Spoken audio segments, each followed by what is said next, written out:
সত্যি ভাবলেও অবাক লাগে যে প্রত্যেকেই এখন মোবাইলে নেট রিচার্জ করায়, বেশিরভাগ জনের বাড়িতেই ওয়াইফাই আছে, সাফিসিয়েন্ট নেট প্যাক প্রত্যেকেরই ফোনে আছে। অনেকেই ভিডিও দেখতেও পায়, ফটোজও দেখতে পায়, রিলসও নজরে পড়ে। নেট প্যাক থাকা সত্ত্বেও, ওয়াইফাইতে বসে থাকা সত্ত্বেও কেন কেউ একটা লাইক বা একটা কমেন্ট করে একটু রিচটা বাড়ায় না প্রোফাইলের? সত্যি ভাবলেও অবাক লাগে।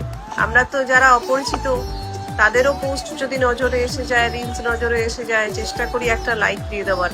কারণ ফেসবুক প্ল্যাটফর্ম, ইনস্টাগ্রাম প্ল্যাটফর্ম একটা এরকমই, বা ইউটিউব, কি যত তোমরা একে অপরের সাথে এনগেজমেন্ট বাড়াবে, একে অপরকে লাইক দেবে, কমেন্ট করবে, তাতেই তাদের রিচটা একটু বাড়ে। 0.02, 0.03 এরকম ভাবে ডলার আর্ন হয়। মতলব 0.02টাকে তোমরা কনভার্ট করে দেখো ইন্ডিয়ান মানিতে ক পয়সা হচ্ছে। তো ঠিক এরকম ভাবেই একটু একটু করে পেমেন্ট অ্যাড হয় কোনো প্রোফাইলে।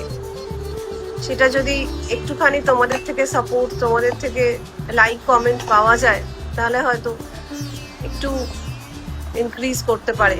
কিন্তু সত্যি আমি আজ অব্দি বুঝলাম না